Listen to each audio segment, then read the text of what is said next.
My husband emptied our joint account for his mistress, thinking I'd be left with nothing. 24 hours later, his world collapsed when he discovered I owned Horizon Oil, the company that paid his salary all along. He never questioned why I kept my maiden name. I stared at my phone screen, the banking app showing a balance of $212.47 where $897,000 had been just yesterday. Dylan's message still illuminated my screen. I need space, going away with Alexa for a while. 6 years of marriage reduced to 13 words and a decimated bank account. Before we jump back in, tell us where you're tuning in from, and if this story touches you, make sure you're subscribed, because tomorrow I've saved something extra special for you. What he didn't know, what he never bothered to discover, was that the Morgan Energy executive he reported to every day wasn't just a woman with the same last name as mine. She was me. The irony wasn't lost on me as I sat in my private office on the 43rd floor of the Houston high-rise, the sprawling Texas oil fields visible through floor-to-ceiling windows. For years, I'd played the role of Rita Morgan, supportive, wife to Dylan Parker, the ambitious but ultimately mid-level executive. Meanwhile, Rita J. Morgan, CEO of Horizon Oil, made decisions that determined the fate of thousands, including my husband. I remember the moment we met, 6 years ago, at the industry charity gala. Dylan had approached me with that confident smile, introduced himself as an up-and-coming energy sector analyst.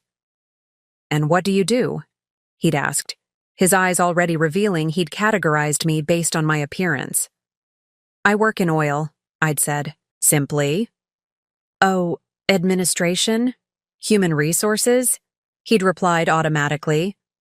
I hadn't corrected him. It had seemed simpler then, less complicated. I'd built Horizon Oil from the ground up after inheriting my father's failing drilling operation at 26. 4 years of relentless work had transformed it into an energy empire, but it had also taught me how men in the industry looked at women who outranked them. So when Dylan assumed I was in some support role, I let him.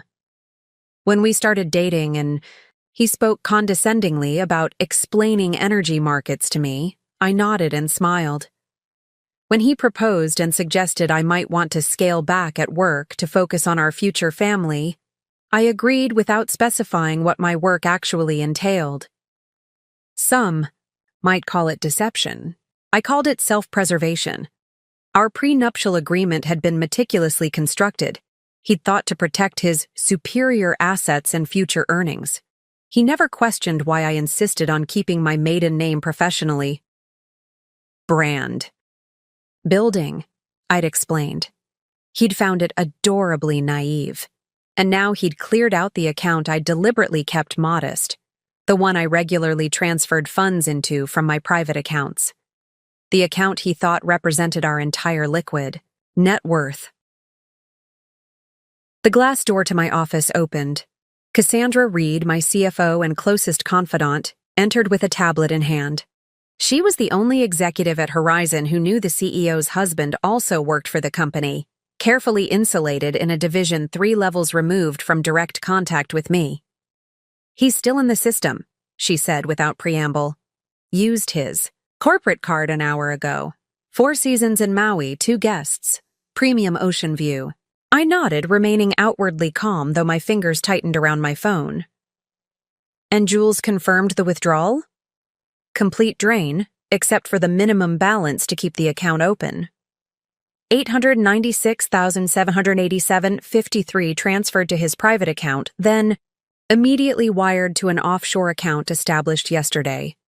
The plotting, the planning, it must have been going on for months. All while sharing my bed, my home, my life.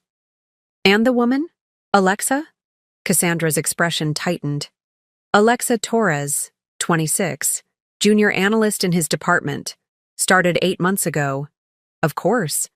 I'd even seen her name on personnel reports, approved her hiring without a second thought. The betrayal had layers, each one more bitter than the last. I turned to the window, watching a thunderstorm gathering on the horizon, dark clouds moving across the vast Texas sky. perfect weather to match my mood. He doesn't know about the board meeting tomorrow, I said quietly. No, Cassandra confirmed. The quarterly leadership meeting is on the calendar, but as always, the executive participants are listed by title, not name. The meeting where I would be unveiling Horizon's acquisition of Partech Industries, Dylan's pet project for the past year. The acquisition he'd championed to his superiors, unaware that his recommendations were being passed up directly to me. The deal that would have earned him a substantial promotion and bonus. A promotion I had been planning to announce personally, finally revealing my identity to him in what I had imagined would be a moment of shared triumph. A revelation that would allow us to finally share both parts of our lives openly. What do you want to do? Cassandra asked, her voice gentle but practical. The storm outside was getting closer, lightning flashing across the darkening sky. 6 years of compartmentalizing my life, of listening to Dylan explain my own industry to me, of smiling through business dinners where he dismissed diversity, hires, in leadership positions. All of it crashed through the careful walls I'd built between my personal and professional lives. I thought about the nights I'd slipped out of bed to take emergency calls from oil rigs, explaining to a half-awake Dylan that my administrative job sometimes needed odd hours. The vacations interrupted because of friend emergencies that were actually international acquisition negotiations. The condescending way he'd pat my hand when I expressed opinions about energy policy, assuring me that these matters were complicated, all while I was steering a multi-billion-dollar company through the most volatile energy market in decades. I'd maintain the charade partly out of a desire for normalcy, for a relationship untainted by wealth and power dynamics. But I'd also known, deep down, that Dylan had shown me exactly who he was from the beginning. He'd never seen me. He'd seen the version of me that fit his worldview, and now he'd proven just how limited that vision really was. Rita? Cassandra prompted. I turned from the window, my decision crystallizing with the clarity that had built my empire. Cancel his corporate cards, freeze his company email and access credentials, have security ready at all locations. My voice was calm, measured, the voice that had closed billion-dollar deals and outmaneuvered industry giants. And prepare a special presentation for tomorrow's board meeting. We're making some changes to the Partech acquisition strategy. Cassandra nodded, already tapping notes into her tablet. And Jules? I added. Have her gather the documentation? On the joint account withdrawal. Every detail. Then contact my personal attorney. Lightning flashed again, closer now, illuminating my reflection in the window. CEO, energy mogul, betrayed wife. For 6 years, I'd allowed Dylan to believe he was married to a shadow of who I really was. Tomorrow, the full reality would dawn on him with the harsh clarity of the Texas sun. He'd emptied our account, thinking he was leaving me with nothing. He had no idea that I was about to return the favor. We've all experienced that moment when someone shows you exactly who they are, when the mask slips and you see the truth you've been avoiding. Perhaps you've felt that stomach-dropping sensation of betrayal, the cold realization that someone you trusted has been living a double life. But what happens when you're the one with the secret identity? If you're new to my channel, welcome. I share these stories not just for entertainment, but because there's power in witnessing the moment when underestimation meets reality. That satisfying instant when someone who thought they were clever discovers they weren't seeing the full picture. For those who've been following along, you know I don't believe in simple revenge tales. This isn't about getting even. It's about reclaiming your power when someone tries to take it from you. Before we dive deeper into this journey, take a moment to hit that subscribe button below. It's completely free, supports the channel, and ensures you never miss another story of justice served with a side of poetic timing. Let's return to that moment in my Houston high-rise, when I realized my husband hadn't just betrayed our marriage. He'd underestimated the woman he claimed to know better than anyone else, a mistake that would cost him everything he thought he was clever enough to steal. Preparing and narrating this story took us a lot of time, so if you are enjoying it, subscribe to our channel. It means a lot to us. Now back to the story. What do you do when someone takes what they believe is everything you have? When they empty an account thinking they've left you destitute? When they run off to paradise with your money and someone half your age? If you're me, you take a deep breath, you straighten your designer jacket, and you prepare to remind them exactly who they're dealing with. Because sometimes the most dangerous person isn't the one planning a betrayal. It's the one they never truly saw in the first place. The Texas oil industry operates on unspoken rules, as old as the first wells that punctured the state's vast plains. It's a world of weathered men in custom suits, of quiet deals made over bourbon, of legacies passed from father to son, rarely to daughter. The gleaming Houston skyline, built on crude and ambition, houses the headquarters of empires that power the world while operating by their own internal laws of hierarchy and respect. My life existed in perfect compartmentalization. By day, the 43rd floor of Morgan Tower belonged to Rita J. Morgan, the calculating CEO who had transformed her father's failing operation into Horizon Oil, now the third largest independent energy company in North America. My boardroom was a battlefield where I'd earned respect through ruthless precision and uncanny market instincts. But each evening, I would descend from that tower, drive my deliberately modest Audi to our River Oaks home, and transform into Rita Parker, supportive wife to a mid-level executive with outsized ambitions. I'd listen to Dylan explain industry, movements I'd orchestrated, nodding as he simplified concepts I'd pioneered. Our home reflected this duality perfectly. Dylan had insisted on the River Oaks address, prestigious enough to impress his colleagues, but within reach for a couple he believed was living primarily on his income. The decorating choices were all his: masculine leather furniture, a dedicated whiskey room where he entertained his work friends, walls decorated with photos of his college rowing team and industry awards. My presence was minimized to tasteful touches he'd barely notice. First edition books hidden in plain sight, art pieces by women whose significance he never researched, and a small study he rarely entered where I kept my hobby paperwork. He called it my little project room, with the indulgent affection of someone humoring a child.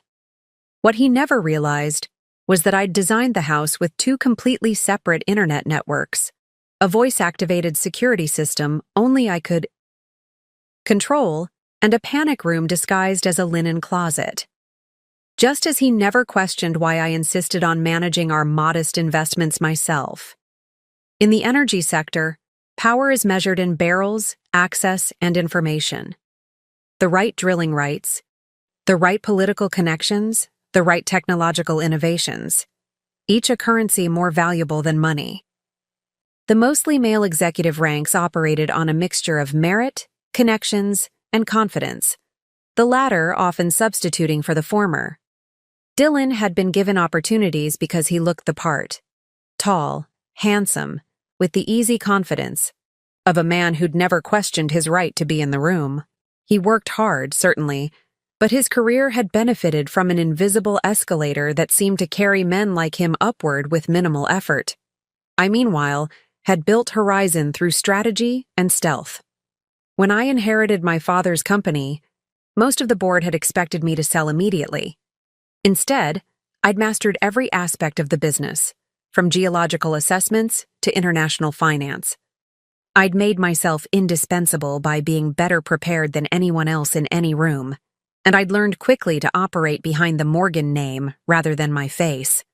Video conferences were technically challenging, allowing my ideas to be judged on merit rather than gender. Key negotiations happened through carefully chosen male representatives when necessary, with me as the unseen puppet master. The irony wasn't lost on me that I'd applied the same strategy to my marriage. Our social circle straddled both worlds while keeping them separate. Country club memberships, charity galas, industry events. I navigated them all with practiced ease. The wives of Dylan's colleagues knew me as the supportive spouse who organized dinner parties and remembered their children's names. They never connected me to the mysterious Rita J. Morgan, whose name occasionally appeared in industry publications, whose company's decisions affected their husbands' careers. The rare times someone made the connection, I'd laugh it off as a coincidence. Morgan's a common name, I'd say. I wish I had her bank account. Meanwhile, my executive team knew me as a private person who kept her personal life separate from business. Cassandra was the exception, my Harvard Business School roommate who'd been with me since the beginning. She understood why I'd chosen this peculiar double life, even if she didn't fully approve. What Dylan never saw was the network I'd built around us. Jules Parker, no relation despite the shared surname, ran my personal financial operations with military precision. Cole Wright, my chief security officer, ensured that Horizon's digital and physical assets remained protected, including keeping a discreet eye on key executives like my husband, and Archie Donovan, my silver-haired attorney, who'd worked with my father before me, had structured both my corporate holdings and my personal life with labyrinthine care. The prenuptial agreement Dylan thought protected his assets had actually been designed by Archie to shield my empire while appearing standard to Dylan's less experienced lawyer. The world I'd built was one of mirrors and carefully managed perceptions. I'd created a life where I could experience what I craved most, being valued for myself rather than my wealth or power, while protecting the company I'd sacrificed everything to build. Until Dylan shattered that careful construction with a single bank transfer and 13 callous words. Dylan Parker had always been handsome in that effortless way that opened doors. 6'2" with salt and pepper hair that had started graying prematurely in his 20s, giving him an air of distinction beyond his years. His confidence wasn't just a personality trait. It was a carefully cultivated resource, deployed strategically in boardrooms and bedrooms alike. I'd watched him for 6 years, studying the subtle shift in his smile when addressing superiors versus subordinates. The way he'd lower his voice slightly when issuing directives, raise it when seeking approval. He played the corporate game with the precision of someone who'd spent his life preparing for it. "You can't teach presence," he'd once told me while adjusting his tie before a dinner party. "Either you have it or you don't." His reflection had caught mine in the mirror, his expression softening with that particular blend of affection and condescension he reserved for me. "Like you, honey. You have a way of making people comfortable. It's why you're so good with my colleagues' wives." What he meant, of course, was that I knew my place, that I understood the role of corporate spouse, supportive, decorative, unthreatening. The perfect backdrop against which ambitious men could shine. The first time I saw that look, I should have ended things. Instead, I became curious. How deep did his assumptions run? Was this a man capable of seeing beyond his own preconceptions? Or was he, like so many I'd encountered in business, content with the comfortable fiction that women existed primarily to facilitate men's ambitions? It became an experiment of sorts, one that extended from our first date to our marriage. I never lied about my career. I did indeed work in oil. I simply allowed him to fill in the blanks with his assumptions. And those assumptions revealed more about Dylan than any direct question could have. When I mentioned market fluctuations affecting my work, he explained basic economics to me. When I discussed drilling innovations, he simplified the technology as if speaking to a child. When I mentioned office politics, he offered patronizing advice on not getting involved in the big decisions. 6 years of testing, and he had failed consistently, spectacular in his inability to see beyond the narrow role he'd assigned me. Yet there had been moments, flashes of the man I'd hoped he might be. The night he found me reading an industry analysis at 2 a.m. and quietly brought me tea instead of questioning my interest. The afternoon he defended a female colleague being talked over in a meeting. Small glimpses of potential awareness that kept me holding on, hoping that eventually he might truly see me. That hope had died gradually, then suddenly, like the bankruptcy curve he'd once mansplained to me. "Companies don't fail overnight, honey," he'd lectured, sketching a graph on a napkin during dinner. They deteriorate slowly, then collapse all at once. That's why most people never see it coming. The irony wasn't lost on me now. Across from my CEO desk sat Cassandra Reed, the antithesis of Dylan in every meaningful way. Where he assumed, she questioned. Where he projected, she observed. As Horizon Oil's CFO, her financial acumen was legendary in the industry, but it was her emotional intelligence that had made her my most trusted ally. "Are you sure you want to go through with this?" she asked, her voice calibrated to professional concern with just enough personal warmth. "There are less dramatic ways to handle the situation." I appreciated that she didn't try to soften the betrayal or offer platitudes. Cassandra dealt in realities, not comforting fictions. "He stole almost $900,000 from our joint account, Cass," I replied, tapping my pen against the quarterly report on my desk. "He's in Maui with a woman 13 years his junior, spending money he thinks is mine, having emptied what he believes are my life savings. What would you suggest as an appropriate response?" She arched a perfect eyebrow. "Most people would call a divorce attorney. I already have. But this isn't just about our marriage. This is about Horizon." Dylan's division had been pushing for the Partech acquisition for months. The company had developed a promising extraction technology that could increase yield by 32% while reducing environmental impact. A rare combination in our industry.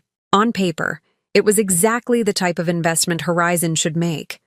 But my team had uncovered concerning patents buried in Partech's portfolio, potential legal liabilities that Dylan's analysis had either missed or deliberately overlooked. The board meeting tomorrow would determine whether Horizon proceeded with the acquisition, a meeting where I had planned to finally reveal my identity to my husband as I announced his promotion to Vice President of Acquisitions. A position I'd created specifically for him based on his work ethic and apparent dedication. "The personal and professional have collided," I continued. "I can't separate them now, even if I wanted to." Cassandra nodded, the gesture acknowledging both the practical and emotional dimensions of my statement. "I've had Cole track their movements. They arrived in Maui 3 hours ago. Hotel records show they've booked the suite for 2 weeks. Cole Wright had appeared silently in the doorway, tablet in hand. As head of security for Horizon, his perpetually vigilant expression matched his former career in military intelligence. He was a man of few words and impeccable timing. "Ms. Morgan," he nodded respectfully, "we've confirmed the funds transfer. Mr. Parker withdrew the full amount from your joint account, converted it to cryptocurrency to obscure the trail, then reconverted to cash after it passed through 3 digital wallets." "Not his first rodeo," I murmured. The methodical approach suggested planning, research. This wasn't an impulsive act, but a calculated extraction. "Access to the building? His credentials are still active, as you requested. If he returns, security will alert you immediately but allow entry." I nodded, turning to the rain-streaked windows overlooking Houston's energy corridor. Dozens of gleaming towers housing companies that competed, collaborated, and collided in the elaborate dance of the oil industry. Somewhere in one of those buildings, decisions were being made about Partech, about Horizon, about the future of energy extraction and distribution. Decisions that would ultimately come back to my office, to my authority, just as Dylan's future would. "Maintain surveillance but no intervention," I instructed Cole. "Let's see what he does next." After Cole departed, Cassandra leaned forward slightly. "What are you really planning, Rita? This isn't just about the money or even the affair. Issei was right, of course. $900,000 was substantial to most people, but it represented less than 0.02% of my net worth. And infidelity, while painful, wasn't entirely surprising given the gradual cooling of our relationship over the past year. "Do you remember the Sinclair negotiation?" I asked instead of answering directly. Cassandra's eyes widened slightly in recognition. 3 years ago, Sinclair Energy had attempted a hostile takeover of one of our subsidiaries. using insider information leaked by a trusted executive. Instead of fighting them directly, I'd allowed them to proceed down a carefully constructed path that eventually led to their CEO's resignation and Horizon acquiring their most valuable assets at a fraction of market value. "You're playing the long game," she said. It wasn't a question. "Dylan made a choice," I replied, my voice steady. "He chose to see me as someone who could be discarded, someone whose resources could be plundered without consequence. I'm simply going to show him the full implications of that choice." I turned back to my desk, pulling up tomorrow's board presentation on my tablet. Have Jules prepare a complete accounting of Dylan's company holdings, stock options, retirement accounts, everything tied to Horizon, and ask Archie to join us for dinner tonight. We have contracts to review. Cassandra stood, understanding the dismissal in my tone. At the door, she paused. "For what it's worth, I'm sorry. Not about him. He's proven exactly who he is. I'm sorry that you invested 6 years in someone who couldn't see what was right in front of him." After she left, I sat alone in the gathering darkness, watching lightning flash across the Houston skyline. In the reflection of my office windows, I could see both versions of myself superimposed, Rita the wife and Rita the CEO merging into one unified image. Tomorrow, Dylan would finally see the same. The moment that crystallized everything happened, 12 hours before I discovered the emptied account. Monday evening, I'd arrived home later than usual after finalizing the Partech acquisition documents. Our River Oaks house was lit up like a display home, every light blazing despite the fact that Dylan supposedly had a late strategy meeting. I'd noticed small inconsistencies over the previous weeks. Hushed phone conversations that ended abruptly when I entered rooms, missing receipts from our shared expense tracking app, late nights with increasingly vague explanations, the classic signs obvious to anyone paying attention. But that night, something felt different. There was an energy in our home, a sense of emptiness that went beyond physical absence. In our bedroom, drawers were slightly askew, the closet door left partially open, small disruptions in the careful order we both maintained. I didn't need to count his shirts or check his luggage to know something was happening. After 6 years of marriage, you develop a sixth sense for disturbance. I'd sat on our bed, running my hands over the Egyptian cotton sheets he'd insisted on importing from a specific boutique in Milan. On his nightstand, a framed photo of us at last year's energy sector charity gala had been turned face down. Not removed, that would be too definitive, too committed, just placed face down. The coward's method of erasure. My phone had buzzed with a notification. Another leadership profile mentioning Horizon Oil's mysterious CEO who rarely appeared in public, but whose strategic decisions had transformed the industry. Rita J. Morgan continues to lead from behind the scenes, the article stated, proving that physical presence is less important than intellectual impact. If only the author knew how literal that assessment was. I'd opened my banking app then, a small knot of suspicion forming. Our joint checking account showed normal activity, bills paid, usual transfers, nothing suspicious. But something about the bedroom's disruption nagged at me. Setting my phone down, I'd walk to his closet and press the hidden panel that revealed his wall safe, a feature he thought was his secret, though I'd had it installed during a renovation. He'd been too busy to oversee. The combination was predictable. His college graduation year followed by his birthday. Inside, the passport and emergency cash reserve he always maintained were gone.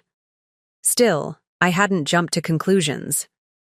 International travel was part of his position.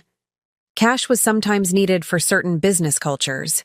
There could be explanations. Then I'd found the Partech file on his home desk, carelessly left open with sections highlighted that contradicted the analysis he'd presented to his division.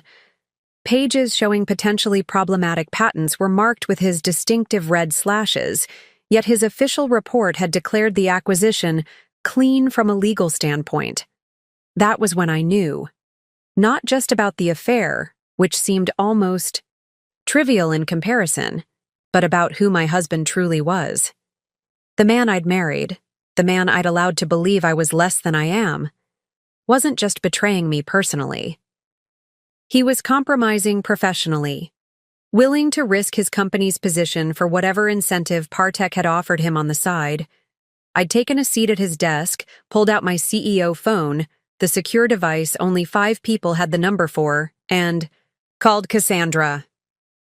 "I need a complete audit of the Partech deal," I'd told her without preamble.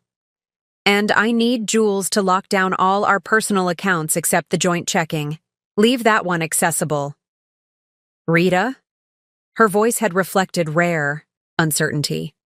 "What's happening?"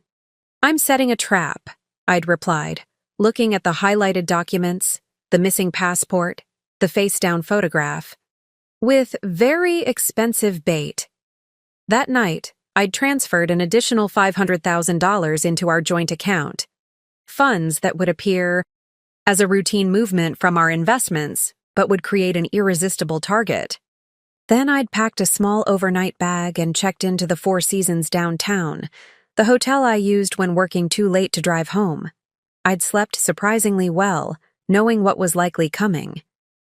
There's a certain peace that accompanies absolute clarity. The next morning, I'd dressed in one of my power suits, a custom Armani in charcoal with subtle red pinstriping, chosen specifically for the board meeting where I'd planned to finally unite my dual lives. I'd gone through my usual morning routine at the hotel, then headed directly to Horizon's headquarters. The storm outside matched my mood, dark clouds releasing the occasional warning rumble, but holding their full fury in reserve. Just as I was by the time I reached my office, the alert from my banking app had already appeared. $896, $787.53 transferred out. The bait taken, the trap sprung. Dylan's message had come 30 minutes later. "I need space. Going away with Alexa for a while." 13 words that revealed everything about our 6 years together. Not even the courtesy of a fabricated explanation or a perfunctory apology. Just the confident assumption that I would accept whatever narrative he chose to present. The same confidence that had led him to believe he could take majority stakeholders' money without consequence. I'd sat at my desk, staring at those 13 words, feeling a complex emotion that wasn't quite anger or grief, but something more refined. A blend of vindication and resolve. I'd known, on some level, that this moment would come eventually. Had perhaps even engineered it, creating the perfect conditions to reveal a truth I'd suspected from the beginning. That Dylan hadn't married me. He'd married the idea of me, the supportive wife, the pleasant companion, the unchallenging partner, who would never outshine him. He'd married the mask, not the woman behind it. And now he was about to meet the woman he'd never truly known. The storm finally broke as I set my phone down. Lightning cracked across the sky, thunder following immediately after. The delay between flash and sound collapsed to nothing. The distance between intention and consequence eliminated, just as it would be for Dylan, very soon. "Rita," Cassandra's voice came through the intercom. "The board members are beginning to arrive for the meeting, and we've just received confirmation. Partech's representatives are here as well." "Thank you, Cassandra," I replied, rising from my desk and smoothing my suit jacket. "Please tell Archie to proceed with the financial lockdown measures we discussed, and have Cole prepare the presentation materials I sent him this morning." For a moment, I caught my reflection in the rain-streaked windows of my office. I looked exactly like what I was, a CEO preparing to make a decisive business move. Nothing in my appearance suggested a woman who had just been betrayed by her husband. Nothing revealed the personal dimension of what was about to unfold, which was precisely the point. As I gathered my materials and headed toward the boardroom, my phone buzzed with an update from the private investigator I'd had following Dylan for the past month. Attached was a photo of my husband and Alexa Torres toasting with champagne on a private balcony overlooking the Pacific. her hand displaying a diamond ring that explained the unusual withdrawal from a secondary account he'd made last week, an engagement ring purchased while still married to me. The final confirmation I needed. The doors to the boardroom loomed ahead. Behind them, the 12 people who would witness the first public merging of Rita Parker and Rita J. Morgan. 12 people who would see Dylan's professional world collapse simultaneously with his personal deception. I paused, took a steadying breath, and pushed the doors open. Dylan Parker hadn't always been the man who would empty a joint account and flee to Maui with his mistress. 6 years ago, when we first met at the industry charity gala, he'd been charming, attentive, and seemingly genuine. His ambition was obvious but not yet toxic, his confidence appealing rather than arrogant.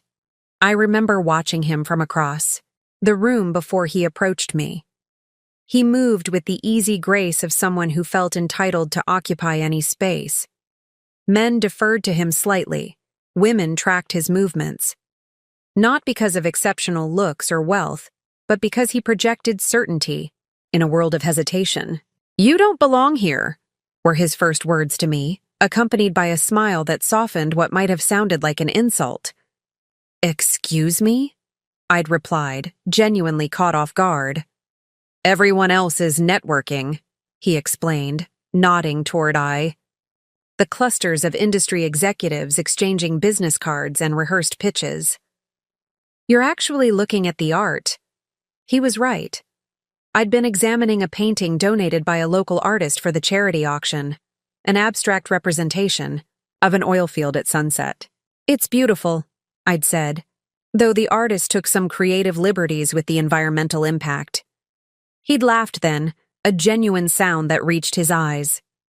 "Dylan Parker," he introduced himself. "Mid-level executive at Horizon Oil. Not quite important enough to be invited, but ambitious enough to buy a ticket anyway." The irony of him working for my company without knowing who I was had amused me. It seemed like fate, or at least an interesting coincidence worth exploring. "Rita Morgan," I'd replied, using my maiden name automatically. "I work in oil too." What had followed was a pleasant conversation about the industry, during which Dylan had indeed made assumptions about my role, but had also listened attentively to my observations. He'd asked for my number before leaving to work the room, and I'd given it, curious about where this might lead. Our courtship had unfolded with traditional efficiency. Dinners at restaurants impressive enough to demonstrate his taste, but not so expensive they'd strain his apparent budget. Weekend getaways carefully calculated to be romantic, yet fiscally responsible. A lifestyle designed to impress without revealing any insecurity about resources. The first significant crack had appeared 6 months in, during a dinner with his friends, other mid-level executives and their partners. One of the women had mentioned reading an article about Horizon's innovative approach to sustainability. "It's remarkable what Rita J. Morgan has accomplished with that company," she'd said. "Taking her father's outdated operation and transforming it into an industry leader in both profitability and environmental standards." Dylan had smiled tightly. "Morgan's just the figurehead. Everyone knows the real decisions come from her executive team, mostly men who've been in the industry for decades. She's smart enough to take their advice and stay out of the way." The table had murmured general agreement, except for one man who'd frowned slightly. "I don't know. I worked on a project with her team last year. Never met her directly, but the strategic decisions had a consistency that suggested a single visionary rather than committee thinking." "Trust me," Dylan had replied with that particular tone he used when brooking no disagreement. "No woman builds that kind of operation independently. She inherited the company and the executives who run it." I'd said nothing, sipping my wine and noting how quickly he dismissed accomplished women even when he had no direct knowledge.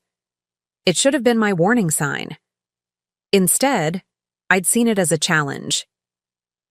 The pattern continued and intensified after our marriage. Dylan's charm remained, in place for social situations, client meetings, and whenever he needed something from someone. But in private, his dismissiveness toward women in leadership positions became more pronounced. "It's not sexism," he'd explain when I questioned this tendency.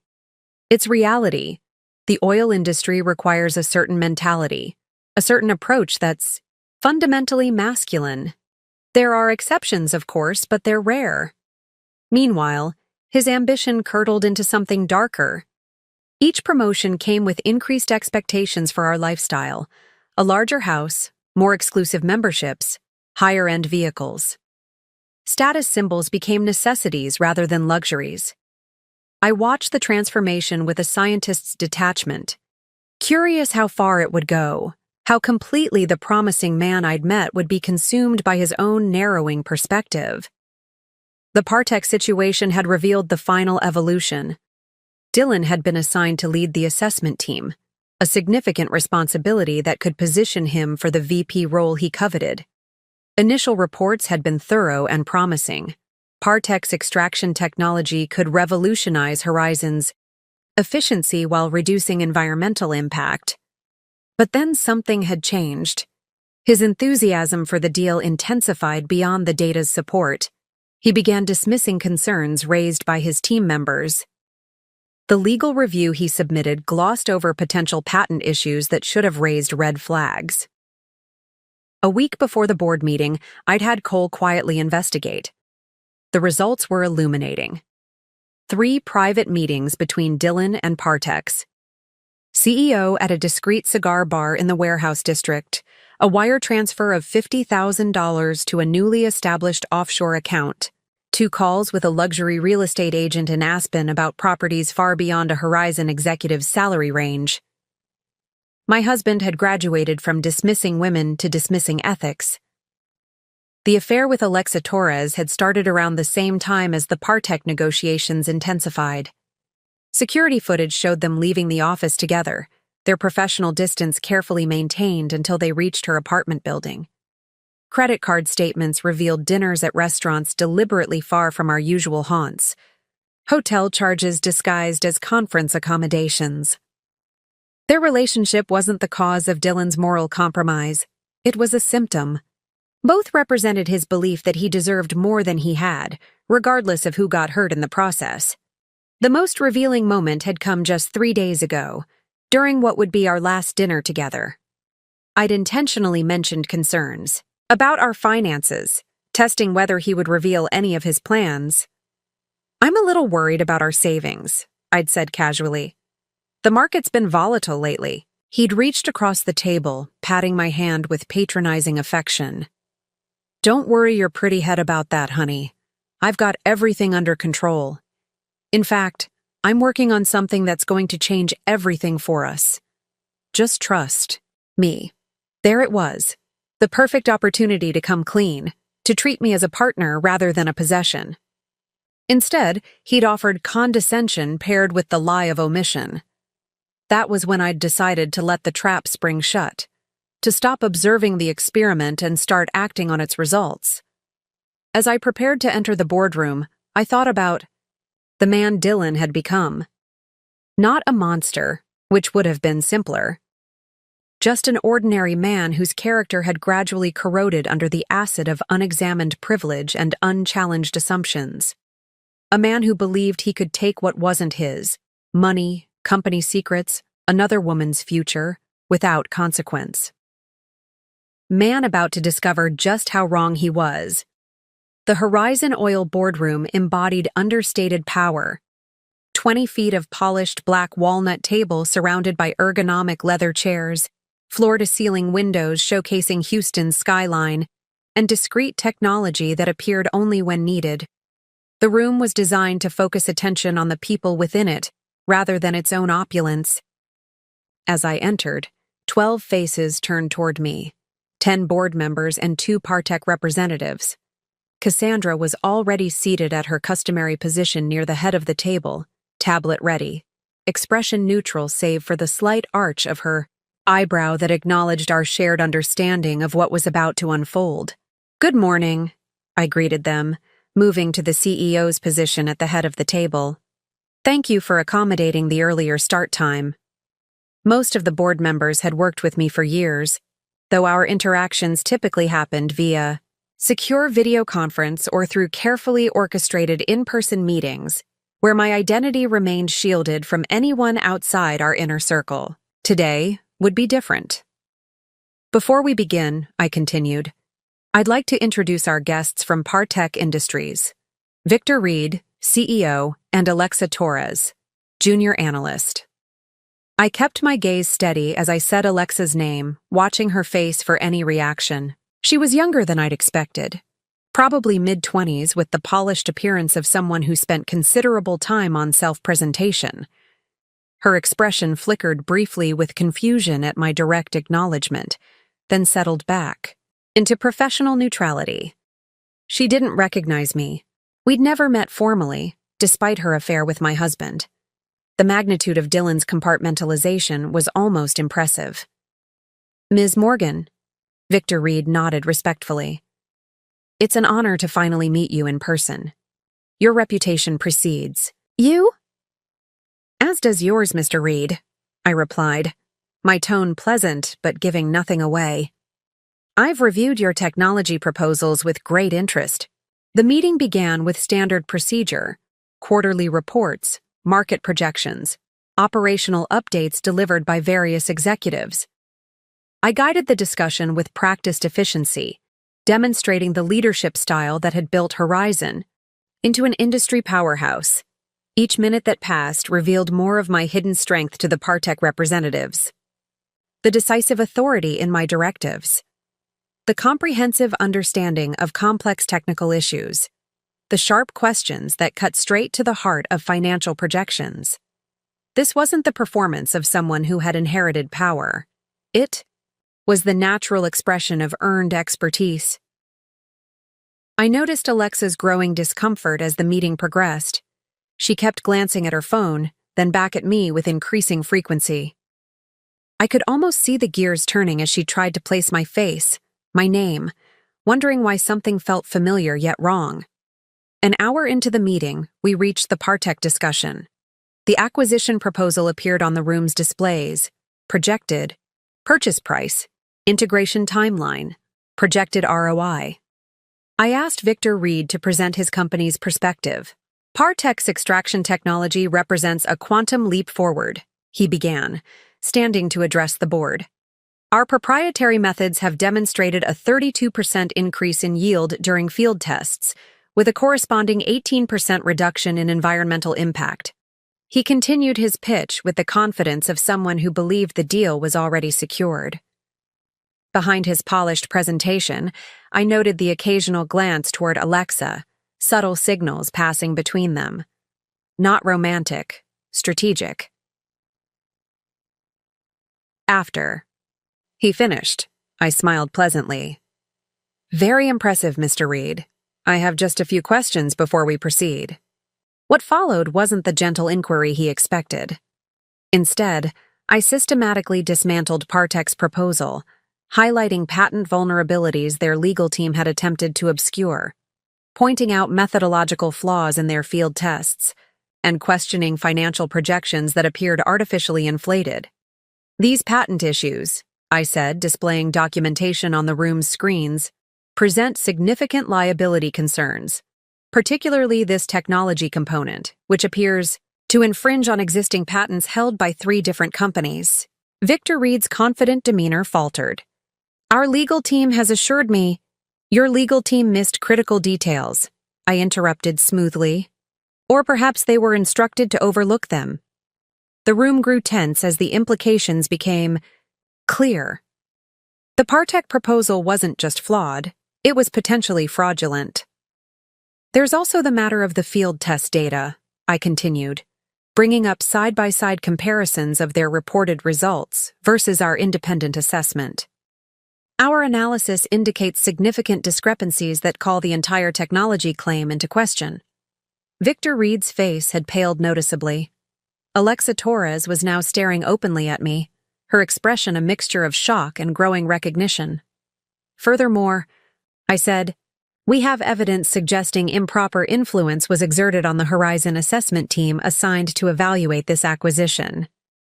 The final slide appeared on screen, banking records showing transfers from Partech subsidiary accounts to offshore holdings, followed by Dylan's signature on deliberately falsified assessment documents. This constitutes not just a breach of corporate ethics, I stated calmly, but potentially criminal fraud. The board members exchanged alarmed glances. Victor Reed had stopped trying to maintain his composure, now openly displaying panic. Alexa Torres had gone completely still, her eyes fixed on me with dawning horror. "Ms. Morgan," Reed began, his voice strained. "There must be some misunderstanding." "No misunderstanding, Mr. Reed. My security team has thoroughly documented the interactions between your company and certain Horizon employees, including private meetings not disclosed to our compliance department, financial incentives offered to influence the acquisition assessment, and personal relationships formed to facilitate access to confidential information." At the word relationships, Alexa Torres finally made the connection. Her gaze dropped to my left hand, where my wedding ring gleamed under the boardroom lights, then back to my face. The color drained from her complexion as she whispered something that looked like Parker. I turned to address the board directly. "In light of these findings, I recommend we decline the Partech acquisition offer and refer this matter to our legal department for further action. Additionally, I suggest we implement immediate protective measures regarding any Horizon intellectual property that may have been compromised." The vote was unanimous. The board members, seasoned executives who recognized both the legal dangers and my controlled anger, aligned behind my recommendation without hesitation. "Thank you for your time today, Mr. Reed, Ms. Torres," I concluded, my voice maintaining its professional tone. "Our security team will escort you from the building. I suggest you contact your legal counsel immediately." As they were led out, Alexa Torres glanced back at me, a question in her eyes that needed no verbal expression. She wanted to know if I had known all along, about the affair, about Dylan, about her unwitting role in a situation far more complex than she had realized. I gave her nothing but the neutral expression of a CEO concluding an unsuccessful business meeting. When the boardroom door closed behind them, Cassandra turned to me. "Well, that's the first phase complete. What's next?" I checked my watch. According to Cole's surveillance, Dylan was currently lounging by the hotel pool in Maui, enjoying what he believed was his clean getaway with my life savings. "Now," I said, "we wait for him to check his accounts." The trap had been set. The first public revelation of my identity accomplished. The business consequences of Dylan's betrayal set in motion. Now it was time for the personal reckoning, the aftermath of the eye. Board meeting unfolded with methodical precision. Security escorted the Partech representatives from the building. Legal began preparing cease and desist orders regarding potentially compromised intellectual property, and PR drafted careful statements about Horizon's decision to decline the acquisition offer. I returned to my office, settling behind my desk as Houston's skyline disappeared behind thickening storm clouds. Rain lashed against the windows, creating shifting patterns that matched my turbulent thoughts. "Dylan's corporate cards have been frozen," Cole reported, standing at attention near the door. "His email access is now restricted to receiving only, and his building credentials have been flagged. If he attempts entry at any Horizon facility, security will alert us immediately." "Has he tried to access any company systems yet?" I asked. "No. According to his phone's location data, he's still at the resort pool. He's made several calls to Victor Reed in the past 20 minutes, but Reed isn't answering." I nodded, picturing Dylan's growing confusion. The carefully constructed house of cards beginning to wobble. "And the personal accounts?" I asked. "As you instructed," Cole replied. "Jules has implemented the financial containment protocol. The joint account remains accessible but flagged for monitoring. All other personal accounts connected to your name have been secured with additional authentication measures. The prenuptial enforcement team is prepared to move on your signal." "Thank you, Cole. Continue monitoring but maintain distance. I want to see what he does when he realizes the professional side is collapsing." After Cole departed, Cassandra entered with a stack of documents requiring my signature, legal authorizations for the next phase of what was rapidly becoming the most comprehensive corporate and personal extraction I'd ever orchestrated. "The board is fully behind you," she said, taking a seat across from me. Robertson asked if there was anything else they needed to know, but I assured him you had the situation under control. James Robertson, our longest-serving board member, had been skeptical when I first took over Horizon. Over time, he'd become one of my strongest supporters, recognizing that my strategic vision had transformed the company's fortunes. His unspoken question was clear. How deep did this situation go, and would it affect Horizon's stability? "The company is insulated," I assured her. Dylan's access to sensitive information was always limited by design. "The real damage is to Partek and to himself, and to you," she added quietly. I paused in my document signing, considering her observation. Was I damaged by this? The betrayal stung, certainly. The casual cruelty of emptying our joint account reflected a fundamental disrespect that couldn't be overlooked. But overwhelmingly, what I felt was a strange relief, the liberation of no longer maintaining a division between my identities. "I'm fine, Cassandra," I said, resuming my signatures. "Better than I've been in years, actually." My phone buzzed, a message from Jules, who was monitoring the financial movements.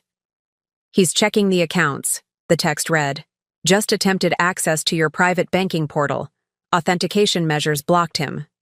Moments later, my phone rang with Dylan's familiar tone. I let it go to voicemail, curious what approach he would take. "Rita, honey." His voice carried the forced casualness of someone trying to sound relaxed while experiencing mounting panic. "Something strange is happening with our accounts. Give me a call when you get this. Probably just a technical glitch." Technical glitch. As though nearly $900,000 had disappeared through some banking system hiccup, rather than his deliberate action. His ability to twist reality was almost admirable in its audacity. The phone rang again immediately. Again, I let it go to voicemail. "Rita, it's me again. I really need you to call me back right away. There's something weird going on with the accounts, and I'm trying to sort it out from here. Also, my corporate cards aren't working for some reason. Call me." The tone had shifted slightly, less casual, more urgent. The first hint of worry creeping in. My office door opened as Archie Donovan arrived, impeccably dressed as always in a tailored suit that conveyed both his legal authority and his old-school professionalism. "I've reviewed the documentation," he said without preamble, his voice carrying the measured cadence of 4 decades in corporate law. "The prenuptial provisions are ironclad, particularly regarding financial malfeasance. The unauthorized removal of funds from the joint account constitutes a triggering event for the punitive clauses in Section 12(3). I nodded, having anticipated this conclusion. "And the Horizon employment contract?" "Even more definitive," Archie confirmed, opening a leather portfolio. "The non-disclosure agreement, conflict of interest provisions, and corporate ethics clauses all provide clear grounds for immediate termination. The evidence of improper influence from Partek meets the contractual definition of corporate espionage." My phone buzzed again, another text from Jules. "He's attempting to transfer funds from the Maui resort back to the joint account. Transaction blocked due to insufficient funds." So he was trying to reverse course, realizing something had gone wrong with his escape plan. The panic would be setting in fully now. As if on cue, my phone rang for a third time. Dylan's increasingly desperate voice filled the voicemail. "Rita, please call me back immediately. There's a serious problem with our accounts. All the money is—" He paused, clearly struggling with how to phrase the fact that he'd taken it himself. "Something's happened to our money, and I can't access any of the other accounts either. My corporate cards are declined, and I just got a strange email from HR about my company login being restricted. What the hell is going on?" The escalating distress was palpable. 3 calls in 15 minutes, each more frantic than the last. The fourth call came as Archie was reviewing the legal steps for the divorce proceedings. This time, I decided to answer. "Hello, Dylan." "Rita." Thank God. Relief flooded his voice. "Something crazy is happening. The joint account is empty, and I can't access any of our other accounts. And now something's going on with my position at Horizon. My cards are declined, my email is restricted, and I just got a call from Victor Reed saying there was some kind of disaster at the Partech meeting. What's happening?" I let the silence stretch for several seconds, savoring the moment of transition from his panic to the dawning realization that would soon follow. "Tell me, Dylan," I said finally, my voice deliberately calm. "How's Maui? And how's Alexa enjoying that new engagement ring?" The shocked silence on the other end of the line was exquisite. What are you talking about?" he stammered. The practiced confidence completely evaporated. "The engagement ring you purchased last week? The one you gave to Alexa, Torres, your coworker, currently staying with you in the premium Ocean View suite at the Four Seasons Maui. The suite you booked using funds withdrawn from our joint account yesterday." Another silence, followed by an attempt to regain control of the situation. "Rita, I can explain." "I'm sure you can," I interrupted smoothly. "You've always been very good at explanations, but perhaps you should save them for the Horizon Legal team. They'll be contacting you shortly regarding the termination of your employment and the criminal investigation into your involvement with Partech Industries."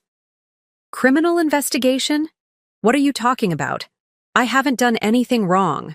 The panic had returned, amplified by confusion.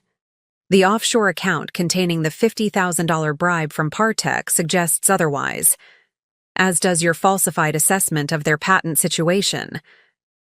"How could you possibly know?" He stopped abruptly, finally confronting the reality that I knew far more than should have been possible. "By the way," I continued, "Ms. Torres has already left the resort. My security team observed her departing in a taxi approximately 20 minutes ago, shortly after the board meeting concluded." "Board meeting?" His voice had dropped to a whisper. "What board meeting?" Here it was, the moment of revelation I'd been building toward. The culmination of 6 years of compartmentalized identity. "The Horizon Oil Quarterly Board Meeting," I replied, "where we unanimously rejected the Partech acquisition after I presented evidence of corporate espionage and fraudulent technology. Claims. It was quite dramatic, actually. Ms. Torres seemed especially shocked when she finally realized who I was. The silence that followed contained multitudes: confusion, disbelief, dawning horror. I could almost see him connecting the disparate pieces of information, re-examining 6 years of memories through this new lens.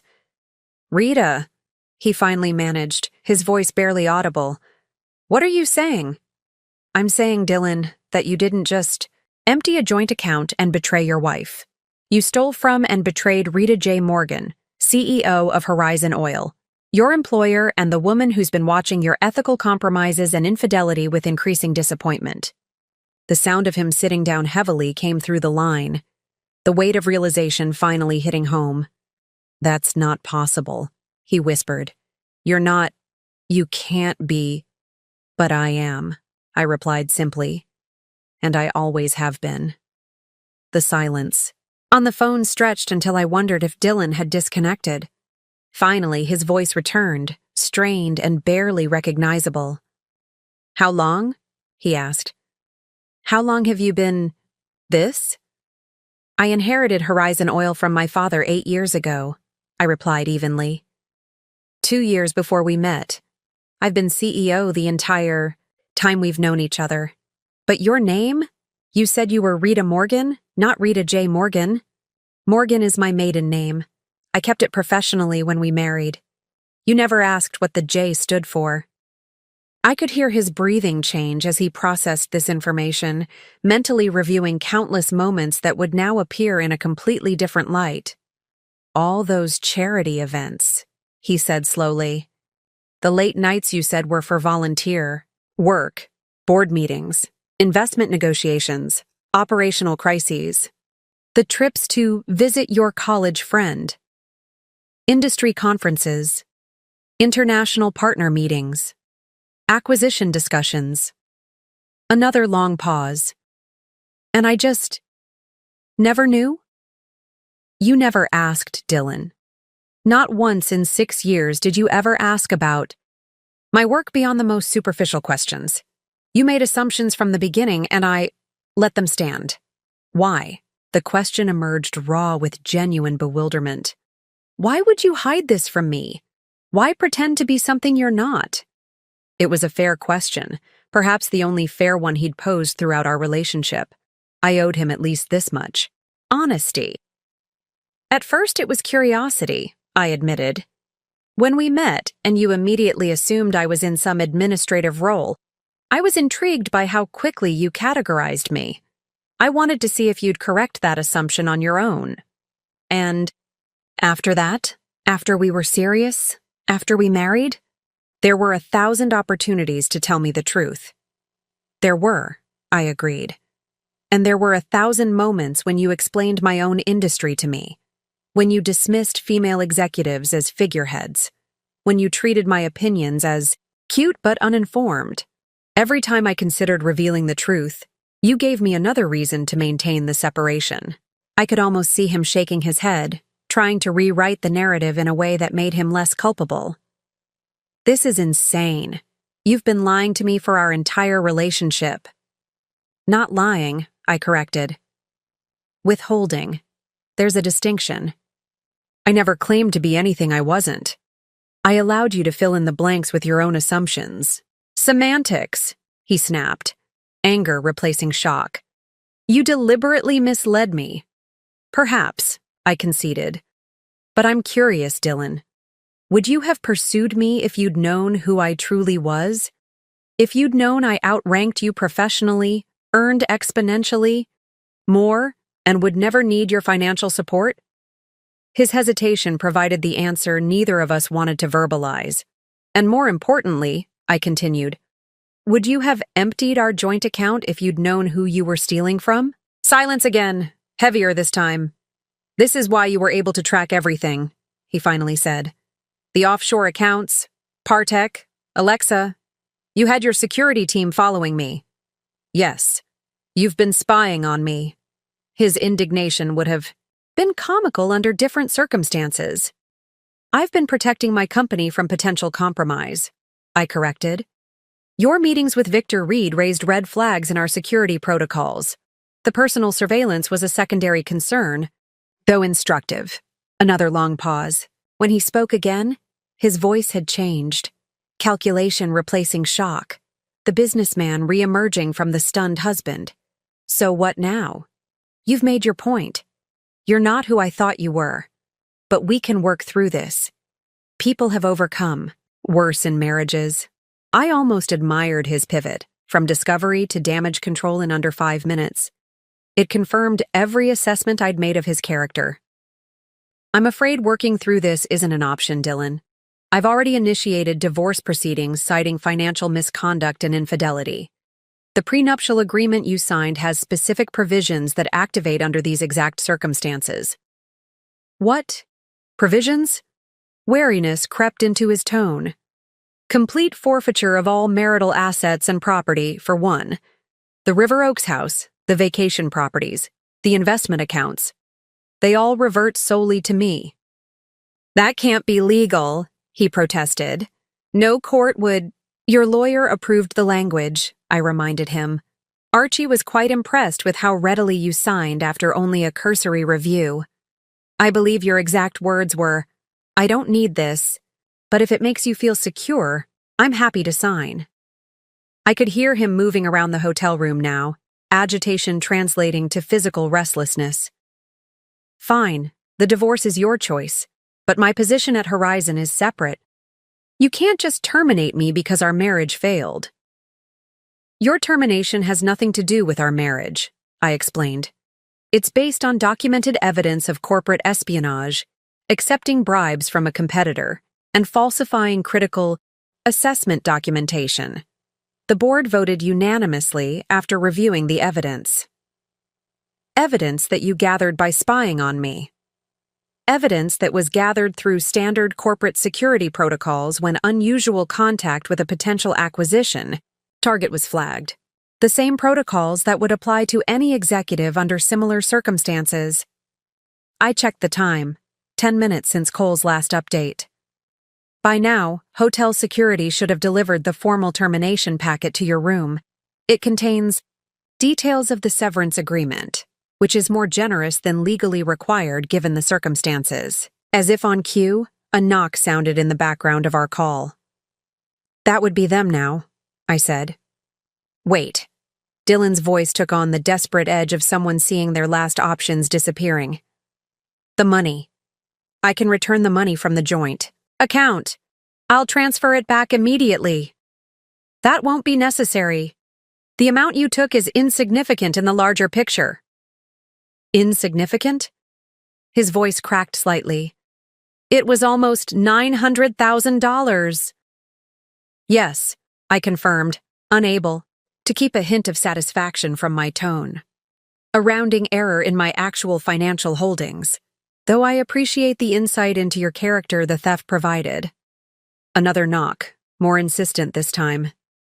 I need to go, Dylan said quickly. We're not done talking about this. Actually, we are, I replied. The termination packet includes contact information for Horizon's legal team, who will handle all future communication. Please don't attempt to contact me directly again.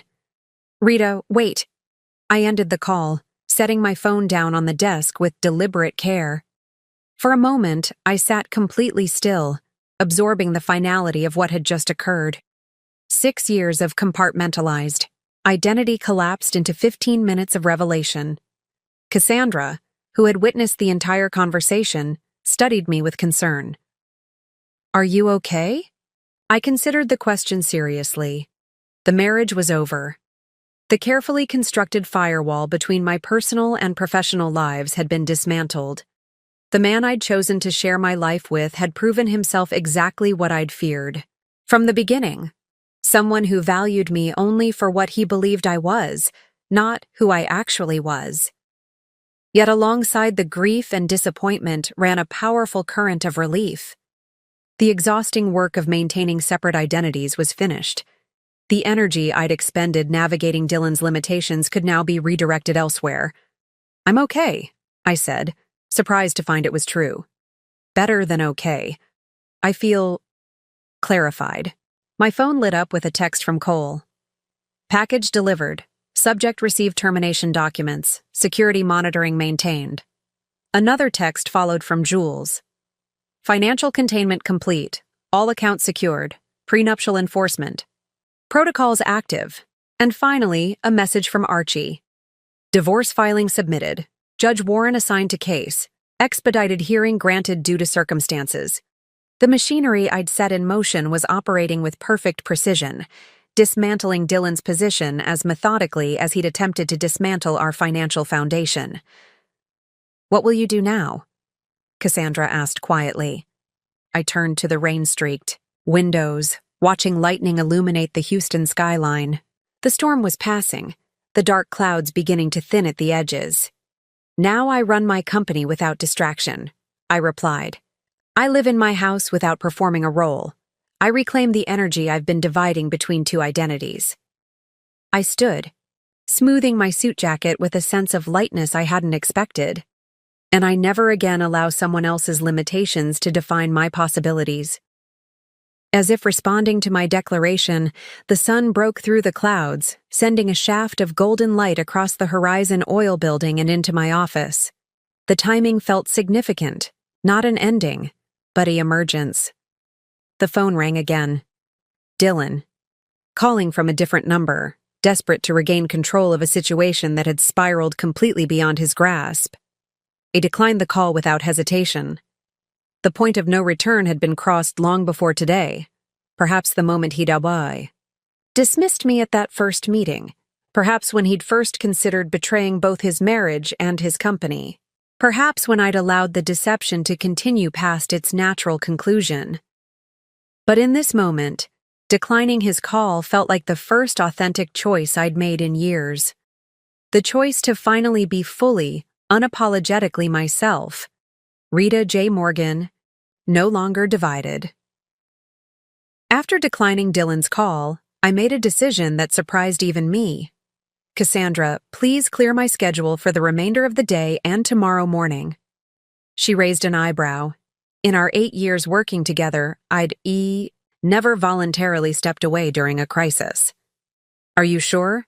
The Partech fallout will require—" "The team can handle the immediate response," I said with newfound certainty. "Legal knows the parameters, PR has the messaging approved, and operations is already implementing the security protocols. For the next 18 hours, I need space to process." She nodded, understanding the significance. "Where will you go? Not back to River Oaks, I assume." "No." The thought of returning to the house I'd shared with Dylan held no appeal. "I think it's time I visited the ranch." My father's ranch outside Houston had been my childhood home, the one place I'd never brought Dylan, claiming it was rented out after my father's death. In reality, I'd preserved it exactly as it had been, a sanctuary from both my corporate responsibilities and my marital performance. 30 minutes later, I was driving my rarely used personal vehicle, not the modest Audi that fit Rita Parker's persona, but the custom Range Rover that suited Rita J. Morgan's actual preferences, heading northwest on deserted back roads as rain clouds receded in my rearview mirror. The 2-hour drive provided much-needed solitude. No calls, no emails, no pretense, just the hum of the engine and the gradual transition from Houston's urban sprawl to the open spaces of southeast Texas ranch country. As the familiar limestone entrance pillars appeared, marking the boundary of the Morgan property, I felt the careful compartmentalization of the past 6 years begin to dissolve. Here, I had never been anyone but myself. The main house sat on a gentle rise, a sprawling single-story ranch home built by my grandfather and expanded by my father. Solar. Panels and modern touches blended with traditional architecture, much like Horizon Oil itself, respecting tradition while embracing innovation. I parked in the circular drive and entered using the biometric lock my security team had installed after my father's passing. Inside, the house felt like a time capsule. Family photos lined the entryway, my parents' wedding, my childhood on. Horseback, my father teaching me to fish in the property's spring-fed lake. And there, prominently displayed in the living room, the photo my father had been most proud of. Me, at 26, standing beside him the day he officially made me his successor at Horizon. His health already failing, but his pride unmistakable as we stood before the company headquarters, the Morgan name gleaming on the building behind us. I ran my fingers across the frame, remembering his words that day. "Never let anyone tell you what you can or cannot be, Rita Jean. The world will try to put you in boxes. Your job is to build something so big they can't find a box to fit it." I'd honored that advice professionally, building Horizon into an industry leader that defied conventional categorization. But personally, I'd willingly stepped into the box Dylan had constructed, curious at first, then comfortable, then trapped by my own creation. In the kitchen, I found the refrigerator stocked with fresh groceries. Cole's team maintained the property with characteristic thoroughness. I poured a glass of wine and moved to the back porch, settling into one of the Adirondack chairs that overlooked the property's rolling acres. The sun was setting, painting the Texas sky in spectacular oranges and purples. In the distance, a small herd of deer emerged from the tree line, moving cautiously toward the pond. The peaceful scene contrasted sharply with the day's corporate and personal drama. My phone buzzed with a text from Cole. "Subject has checked out of Four Seasons Maui. Booked flight to Houston arriving 9:40 a.m. tomorrow." So Dylan was coming home, presumably to attempt damage control in person. His tenacity was almost admirable, if misplaced. I replied with simple instructions. "Continue monitoring. No intervention unless he attempts to access secured locations. Another. Message arrived from Jules. Financial containment holding. Subject attempted access to joint investment accounts via secondary authentication pathway. Access denied. Dylan was testing the boundaries, looking for financial resources I might have overlooked. He would find none. The prenuptial agreement. He'd signed so casually, believing it protected his assets from me rather than mine from him, was comprehensive in its reach. I set the phone aside and closed my eyes, allowing myself to fully experience the emotions I'd been managing all day. Disappointment that the man I'd married had proven exactly as limited as I'd feared. Anger at his betrayal, not just of our marriage, but of the professional trust Horizon had placed in him. Relief that the exhausting charade was finally over, and beneath it all, a question I'd avoided confronting directly. How much responsibility did I bear for the marriage's failure? I'd entered the relationship knowing Dylan had dismissed my capabilities based solely on gender. I'd maintained the deception despite countless opportunities to reveal my true identity. I'd watched his character deteriorate without intervening, observing with clinical detachment rather than attempting to redirect. Had I wanted the marriage to fail? Had I been collecting evidence against Dylan from the beginning, documenting his flaws to justify an eventual separation? The question was uncomfortable but necessary. As CEO, I demanded ruthless self-assessment from my executives. I could offer myself no less. The truth, I realized as darkness settled over the ranch, was more complex than simple sabotage. I genuinely hoped Dylan might evolve beyond his limitations, might recognize my value independent of my professional position. I'd wanted to be loved for myself, rather than my accomplishments or resources. The experiment had failed, but the hypothesis had been sincere. As stars appeared in the Texas sky, my phone lit up with another message, this one from Cassandra. Preliminary Partech stock impact, 42% after market close. Investors calling emergency board meeting. Victor Reed facing possible ouster. The professional consequences were mounting for all involved. Dylan's career in the energy sector was effectively over. No company would hire an executive terminated for corporate espionage and ethics violations. Victor Reed would likely lose his position at Partech once investors fully understood the liability his actions had created. And Alexa Torres, young, ambitious, caught in the crossfire of forces she'd only partially comprehended, would find her career trajectory permanently altered by association. Actions and consequences, choices and repercussions, the fundamental equations that governed both business and personal relationships. I finished my wine as full darkness enveloped the ranch, the only sounds the distant call of night birds and the gentle rustling of oak leaves in the evening breeze. Tomorrow would bring confrontation, legal proceedings, corporate adjustments. But tonight, in this space that had always been authentically mine, I allowed myself the luxury of reflection without performance. For the first time in 6 years, I was simply Rita. Not the CEO, not the wife, just the woman rediscovering the boundaries of her undivided self.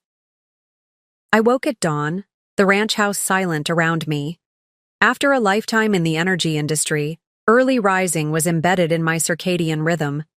I followed my father's old routine, coffee on the porch as the sun crested the eastern tree line, watching the property come alive with morning activity. By 7 a.m., I was showered and dressed in clothes kept at the ranch, not the corporate suits of Rita J. Morgan, CEO, nor the carefully understated attire of Rita Parker, supportive wife, but comfortable, quality pieces that reflected my actual preferences. The symbolic importance wasn't lost on me. New day, authentic self. My phone showed multiple updates from overnight. Cole. Subject landed at Houston International 30 minutes early. Currently in taxi headed toward River Oaks residence. Jules. Financial containment reinforced. All personal. Assets secured with additional authentication measures. Legal team standing by. Cassandra. Morning press coverage of Partech situation beginning. WSJ and Bloomberg running stories on failed acquisition attempt amid ethics concerns. Horizon. Stock up 2.8% in pre-market trading, and most significantly from Archie. Judge Warren granted emergency hearing for 2 p.m. today. Presence optional but recommended. Reed and Torres received preliminary injunctions regarding corporate espionage allegations. Dylan would arrive at our River Oaks home to find it inaccessible. Security codes changed, locks rekeyed overnight by Cole's efficient team. He would discover his credit cards deactivated, corporate accounts terminated, and personal accounts frozen pending the emergency hearing. It was time to coordinate the final phase. I initiated a secure conference call, bringing together the key players who had helped orchestrate this response. Good morning, I began as 4 faces appeared on my screen. Cassandra, Cole, Jules, and Archie, each in their respective locations, prepared for the day ahead. Status updates, please. Jules, start with financial. Jules Parker, my financial security specialist, appeared professionally composed despite the early hour. All containment measures holding. Subject attempted access to 3 separate accounts. Overnight, all blocked by security protocols. The prenuptial enforcement team has prepared complete documentation for today's hearing, including records of the unauthorized withdrawal and subsequent attempt to purchase real estate in the Torres woman's name. Real estate? This was new information. Yes, Jules confirmed. Our monitoring flagged an attempted wire transfer from one of the offshore accounts to a property management company in Aspen. Preliminary paperwork lists Alexa Torres as the intended owner of a $2.1 million condominium. So Dylan had been planning to set Alexa up in luxury accommodations, presumably a place they could retreat to together once the divorce was finalized. The discovery should have hurt, but instead it simply confirmed the correctness of my actions. Cole, security status? Cole Wright's expression remained professionally neutral. Subject arrived at River Oaks residence at 6:22 a.m. Attempted entry unsuccessful due to security modifications. After approximately 15 minutes, subject returned to vehicle and proceeded to Horizon headquarters. He was denied entry per protocol. Subject currently at St. Regis Hotel, checked in approximately 40 minutes ago. I nodded, picturing Dylan's mounting frustration. Has he attempted contact with anyone significant? Multiple calls to both Victor Reed and Alexa Torres. Neither responding. 3 attempts to reach James Robertson from the Horizon board. Robertson following instructions, not to engage directly. Thank you. Cassandra, corporate status? My CFO and closest ally looked tired but focused. Partech situation contained. Their stock opened down 47%, triggering trading circuit breakers. Our PR statement emphasizing Horizon's due diligence in identifying problematic patent issues is being received positively by the market. Our stock is currently up 3.2%. And internally? Your executive team has been briefed on the situation in appropriate detail. The official explanation is that Dylan Parker has been terminated for ethics violations related to the Partech assessment. Your marital connection is being handled, discreetly but not concealed. Perfect. Archie? The silver-haired attorney adjusted his glasses. The emergency hearing is fully prepared. Given the documentation we've assembled, financial misconduct, infidelity, and the attempted property purchase, I anticipate Judge Warren will enforce the prenuptial agreement's punitive clauses in full. Dylan will likely be represented by corporate counsel from Horizon's competitor, Atlas Energy. Atlas? That was interesting. They moved quickly. Opportunistic, Archie agreed. They're hoping to gain inside information about Horizon through Dylan. We've prepared appropriate confidentiality reminders that the judge will enforce. I considered this information, mentally assembling the pieces into a comprehensive picture. Dylan wasn't simply scrambling. He was actively seeking alliances that might leverage his inside knowledge of Horizon. A predictable but concerning development. I'll attend the hearing in person, I decided. Arrange secure transportation from here to the courthouse, please. I don't want to risk encountering Dylan before the proceedings. After concluding the call, I stood on the porch once more, watching a red-tailed hawk circle lazily above the property. The symbolism felt appropriate. Patient observation followed by precise action. My team was positioned, the evidence assembled, the strategy deployed. 6 years of compartmentalized living had created the perfect foundation for this moment. I understood Dylan completely, while he had never truly known me at all. In just a few hours, the legal system would formalize what was already functionally accomplished: the complete separation of our lives and the consequences of his miscalculation.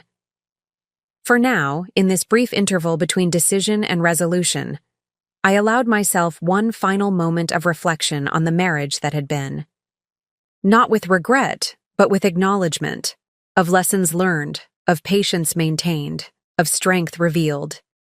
Then I turned back to the house, ready to prepare for what came next. The Harris County Courthouse stood imposing in downtown Houston, its limestone facade gleaming in the afternoon sun. I arrived 30 minutes early for the emergency hearing, entering through a private entrance arranged by Archie to avoid potential media or an unexpected confrontation with Dylan. A security conference room had been prepared for our team.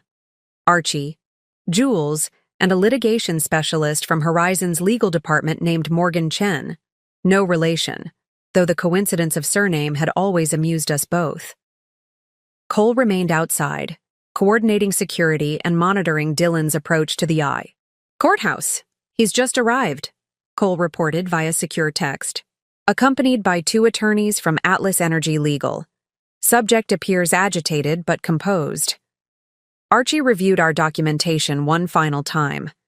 Bank records showing the emptied joint account, evidence of the Aspen property attempt, photographs of Dylan and Alexa together in Maui, and most damning records of the offshore account containing Partech's bribe payment. "Remember," Archie cautioned, "we're pursuing the financial misconduct angle primarily. The infidelity supports our case but isn't necessary given the prenuptial language. Judge Warren tends to focus on numbers rather than emotions." I nodded, appreciating his strategic approach. This wasn't about punishing Dylan for the affair. It was about enforcing the consequences clearly outlined in legal documents he had willingly signed. At precisely 1:55 p.m., a court officer appeared to escort us to the courtroom. As we proceeded down the marble hallway, I caught a glimpse of Dylan with his Atlas Energy attorneys in an adjacent corridor. He was dressed in his best suit, the custom Tom Ford he reserved for major presentations, and speaking intensely to a silver-haired attorney who kept shaking his head in apparent disagreement. For a moment, our eyes met across the distance. I saw shock register on his face, likely at my calm demeanor and the professional entourage accompanying me. He had expected to face the Rita he knew, emotional, possibly desperate for reconciliation, certainly overwhelmed by legal proceedings. Instead, he was seeing Rita J. Morgan, CEO, approaching a business negotiation with characteristic preparedness. His expression shifted quickly to something resembling confidence, perhaps bolstered by his expensive legal team and whatever strategy they had devised. I recognized that look, the one he wore when convinced of his superior position despite contrary evidence. The courtroom was relatively small, with traditional wooden furnishings and the Texas state seal prominently displayed behind the judge's bench. Judge Elizabeth Warren, known for her efficiency and intolerance for theatrical tactics, was already seated and reviewing documents when we entered. Dylan and his team took their position at the defendant's table, while we settled at the plaintiff's. The proceedings began promptly at 2 p.m. with introductions and a concise statement of purpose from Judge Warren. "This is an emergency hearing regarding the enforcement of prenuptial provisions in the matter of Morgan versus Parker," she stated. Given the time-sensitive nature of the financial concerns raised, I've reviewed the preliminary documentation submitted by both parties. Let's proceed directly to arguments. Plaintiff first. Archie rose, the picture of seasoned legal authority. Your Honor, the facts in this matter are straightforward. On February 17th, the defendant transferred $896,187.53 from the couple's joint account without the plaintiff's knowledge or consent. He subsequently departed the country with a woman not his wife, with whom he has been conducting an extramarital relationship for approximately 8 months. He presented the bank records, travel documentation, and photographic evidence methodically, without emotional embellishment. The prenuptial agreement signed by both parties in 2019, Section 12.3, explicitly states that unauthorized removal of joint assets exceeding $50,000 constitutes financial misconduct, triggering the punitive clauses outlined in Appendix C. Those clauses stipulate the forfeiture of all marital property rights and the restriction of claims against the plaintiff's separate property or business interests. Judge Warren reviewed the documentation carefully, then turned to Dylan's counsel. Defense response? The silver-haired Atlas attorney stood. Your Honor, while my client acknowledges the transfer occurred, we contend it was not unauthorized. As Mrs. Parker's husband, Mr. Parker had legal access to those joint funds. Furthermore, we believe the prenuptial agreement itself should be invalidated on grounds of fraudulent inducement. A murmur rippled through the small audience of court. Personnel, fraudulent inducement? Judge Warren's tone remained neutral, but her raised eyebrow suggested skepticism. Yes, Your Honor. Mrs. Parker, or more accurately Ms. Morgan, deliberately concealed her identity and financial status from my client throughout their courtship and marriage. Mr. Parker signed the prenuptial agreement under the false impression that it primarily protected his assets from potential claims by a wife of lesser means. Dylan sat straighter, a small smile forming at the corners of his mouth. This was clearly the strategy he'd pinned his hopes on, painting himself as the victim of deliberate deception. The Atlas attorney continued with growing confidence. Furthermore, Your Honor, my client's recent actions were in direct response to discovering this long-term deception. The funds he transferred were intended to protect his financial interests once he realized the extent of his wife's misrepresentation. Iritos was almost impressive. The complete inversion of reality, transforming Dylan's theft into a defensive measure against my supposed manipulation. Additionally, the attorney continued, warming to his narrative, Mr. Parker's position at Horizon Oil was terminated without due process, in clear violation of his employment contract. We believe this termination was personally motivated by Ms. Morgan's desire for retaliation, rather than based on any legitimate professional concerns. Judge Warren turned to Archie. Counsel, your response to these allegations? As Archie stood, I maintained my composed expression despite the absurdity of Dylan's claims. His momentary confidence, his false sense of triumph in having constructed a sympathetic narrative, would make the coming reality all the more definitive. Archie's response would dismantle Dylan's strategy completely, using his own signed documents and recorded actions against him. The carefully maintained documentation of his corporate espionage would eliminate any claim of wrongful termination. And most devastatingly, Dylan's own words in text messages to Alexa about finally accessing the funds would destroy his narrative of defensive financial action. The false triumph playing across Dylan's features was about to collide with the immovable reality of evidence, contracts, and consequences. Archie rose with the unhurried confidence of someone holding an unbeatable hand. Your Honor, the defense's claims require addressing in reverse order, he began, voice measured and precise. First, regarding Mr. Parker's termination from Horizon Oil. This had nothing to do with marital issues and everything to do with documented corporate espionage. He presented the court with a sealed folder. These documents, which we request remain under protective order due to corporate sensitivity, contain evidence of Mr. Parker accepting bribes from Partech Industries while conducting acquisition assessment duties for Horizon Oil. Judge Warren reviewed the contents, her expression remaining neutral, though her eyes widened slightly at certain pages. Second, regarding the claim that my client's transfer of funds was somehow defensive or protective in nature. Archie produced another document. This is a text message exchange between Mr. Parker and Ms. Alexa Torres dated February 16th, the day before the account was emptied.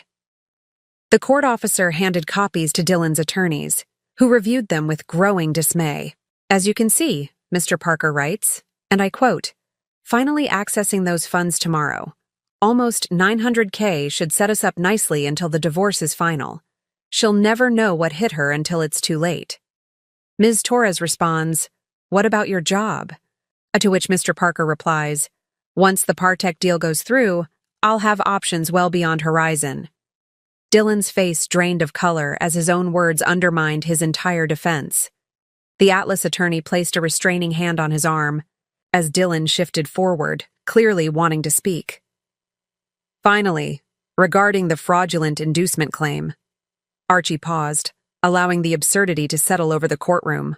"Your Honor, at no point did my client ever misrepresent her identity. She used her legal name, Rita Morgan, throughout their relationship.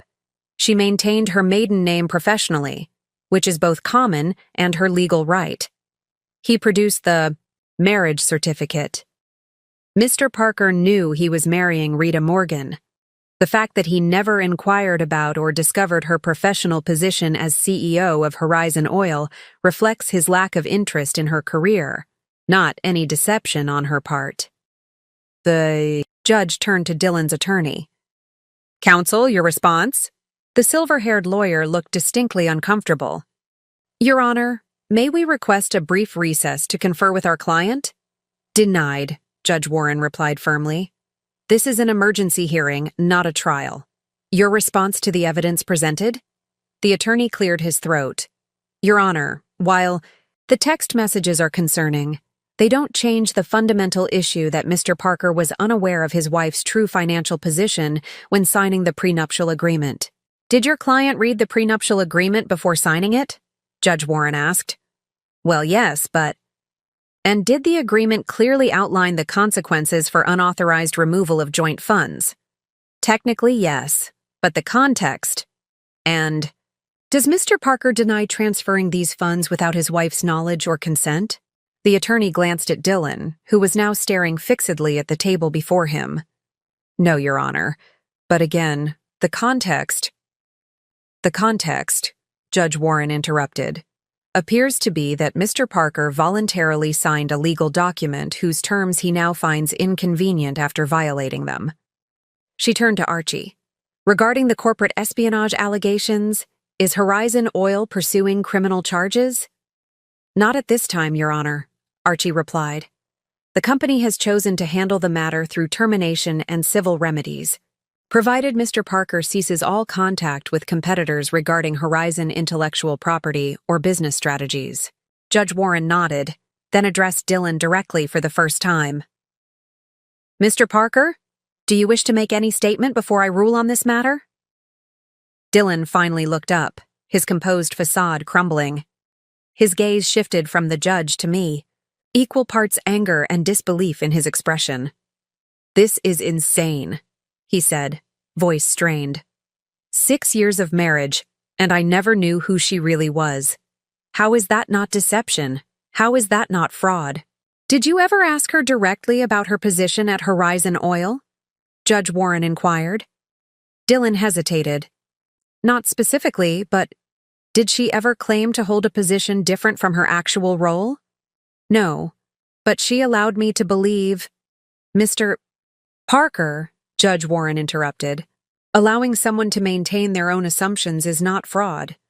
Now, did you or did you not transfer nearly $900,000 from your joint account without your wife's knowledge or consent?" The direct question hung in the courtroom air. Dylan's shoulders slumped slightly. "Yes," he admitted. "But I had reasons." "Those reasons being, according to your own text messages, to set up yourself and Ms. Torres while your wife would never know what hit her?" Dylan had no response. Judge Warren gathered her papers. "Based on the evidence presented, I find the prenuptial agreement valid and enforceable. The defendant's actions clearly trigger the punitive clauses outlined in Section 12.3 and Appendix C. All marital property reverts to the plaintiff, and the defendant is barred from making any claims against the plaintiff's separate property or business interests. She signed the order with a decisive stroke. Additionally, I am issuing a temporary restraining order, preventing Mr. Parker from accessing any properties owned by Mrs. Morgan or Horizon Oil, or contacting Mrs. Morgan directly. Further property division details will be addressed in the formal divorce proceedings. She struck her gavel once. This emergency hearing is adjourned. As the judge departed, Dylan sat motionless, the reality of his situation finally sinking in. Everything he had built, career, lifestyle, future plans, had collapsed in less than 24 hours. His Atlas attorneys were already gathering their materials, their expressions suggesting they recognized a lost cause when they saw one. The silver-haired lawyer leaned down to whisper something to Dylan, who shook his head vehemently in response. I rose with my team, maintaining my professional composure despite the mixture of vindication and sadness I felt. As we prepared to leave, Dylan finally looked directly at me, his expression a complex blend of anger, bewilderment, and dawning comprehension. You planned this, he said, just loud enough for me to hear, all of it. You knew exactly what I would do. I paused, considering his accusation. The truth was both simpler and more complex than he imagined. No, Dylan, I replied quietly. I simply knew who you were. You did the rest yourself. 1 month after the courthouse confrontation, the dust had begun to settle into new patterns.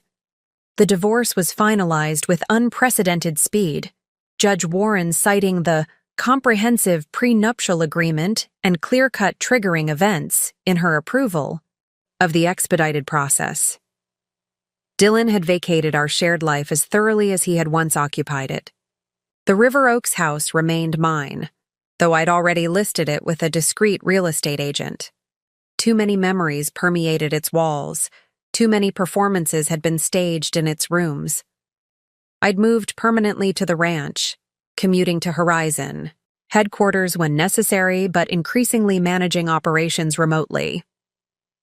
The business consequences had cascaded predictably. Partech's stock never recovered from the failed acquisition and ethical scandal. They were now being broken up and sold in pieces to competitors. Victor Reed had resigned in disgrace, facing potential SEC investigations into his leadership practices. Alexa. Torres had disappeared from the Houston professional scene entirely.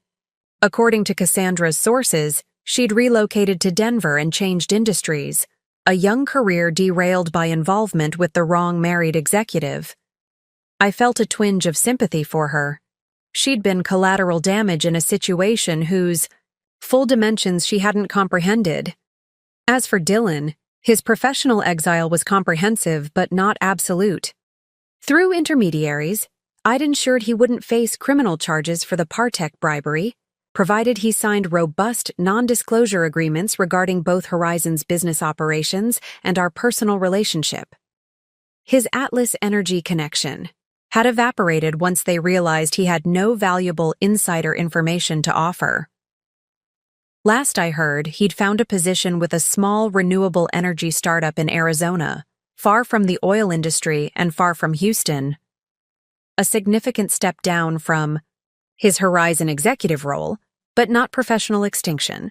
I hadn't wished for his complete destruction, only his removal from my carefully constructed world. The personal consequences were more complex to categorize. Friends from our shared social circle had divided predictably along loyalty lines, most gravitating toward me once the basic facts became known. The stories varied in their details. Some said Dylan had embezzled company funds, others that he'd been caught in an affair with a colleague. But all contained the essential truth. He had betrayed both marriage and professional ethics simultaneously. My executive team had adjusted to the public merging of my identities with professional aplomb. The board expressed only mild surprise that I'd maintained such comprehensive separation between personal and professional spheres. James Robertson, our longest-serving member, had simply nodded and said, "Always suspected there was more to you than met the eye, Rita." Though even I didn't imagine this particular scenario. The most profound changes, however, were internal. No longer maintaining the exhausting compartmentalization between Rita Parker and Rita J. Morgan, I found myself with unexpected reserves of energy and mental clarity. Decision-making became more streamlined, leadership more authentic, personal relationships more genuine. I'd begun having regular dinners with Cassandra and Jules outside the office, something I'd rarely done during my marriage, always conscious of maintaining the boundary between my two worlds. We'd become something more than colleagues but different from friends, women who had shared a unique experience of power, deception, and revelation. "Have you heard from him?" Jules asked during one such dinner, 3 wine glasses deep into a conversation about rebuilding after significant life upheavals. "No," I replied truthfully. "The non-disclosure agreement works both ways. Clean break, no contact." "Do you regret any of it?" Cassandra asked, the directness that made her an excellent CFO extending to personal matters as well. I considered the question seriously. Did I regret the 6 years with Dylan? The elaborate charade? The revelation and its aftermath? "I regret the necessity," I finally answered. "I regret that I couldn't be my full self from the beginning and still be accepted. But I don't regret the clarity it ultimately provided." I lifted my glass, the rich Texas Merlot catching the restaurant's soft lighting. "To integration," I proposed. "To being fully ourselves, without division or diminishment." As we clinked glasses, I recognized something I hadn't fully acknowledged during the turmoil of the past months. I was happier now. Lighter. More authentically myself than I'd been since inheriting my father's company and confronting the gender realities of the energy industry. It had taken a catastrophic betrayal to shatter the artificial boundaries I'd constructed. But perhaps those boundaries had always been destined for collapse. Perhaps this ending had been written into the beginning, necessary for my eventual wholeness. 6 months after Dylan emptied our joint account and unwittingly triggered the collapse of the careful barriers between my identities, I stood on the side deck of my father's ranch house, my house now in both name and spirit, watching the Texas sunset paint the sky in brilliant oranges and purples. The company had thrived in the aftermath. Freed from the energy-draining compartmentalization of my dual life, I'd implemented strategic initiatives that had been percolating for years. Horizon Oil had expanded into renewable technologies, acquired 2 struggling competitors at advantageous prices, and increased market share by 8.7% in a single quarter. The headlines in industry publications had shifted from the salacious details of a CEO's personal drama to the remarkable business transformation under my now public leadership. Morgan's vision reshapes energy landscape, replaced oil exec's double life revealed when husband steals funds. On a personal level, the integration of my formerly divided self continued to yield unexpected benefits. I'd reconnected with college, friends long neglected due to the complications of maintaining separate identities. I'd begun mentoring young women in the industry, sharing lessons from my unusual journey without the necessity of obscuring key details. I'd even started dating again, cautiously, selectively, and with complete transparency about who I was. The freedom to be fully myself from the first interaction was exhilarating after years of calculated performance. My phone buzzed with a text from Jules. Financial Times interview confirmed for Tuesday. They want to focus on female leadership in energy sector transformation. Another notification followed immediately, this one from Cassandra. Q3 projections exceeding expectations. Board dinner next week to discuss expansion opportunities. I smiled, no longer needing to hide these professional communications or manufacture explanations for my attention to business matters. The simple authenticity of acknowledging my work without apology or diminishment still felt like a luxury. As the last rays of sunlight disappeared beyond the horizon, I reflected on what I'd learned from the strangest experiment of my life, a 6-year study in identity, assumption, and the boxes we allow others to create for us. Dylan had emptied our joint account, believing he was leaving me destitute, never imagining he was stealing from the CEO of the company that employed him. The irony remained satisfying, but increasingly it felt like a chapter closed rather than a defining moment. What lingered instead was the recognition that while Dylan had acted as the catalyst, the revelation had been inevitable. No one can live divided indefinitely. The energy required to maintain artificial boundaries eventually exceeds the perceived benefits of separation. The questions I'd once asked about Dylan, whether he could evolve beyond his limitations, whether he might recognize value beyond his preconceptions, now seemed less important than the questions I'd finally answered about myself. What happens when we stop accommodating others' limited vision of who we are? What becomes possible when we refuse to be diminished for someone else's comfort?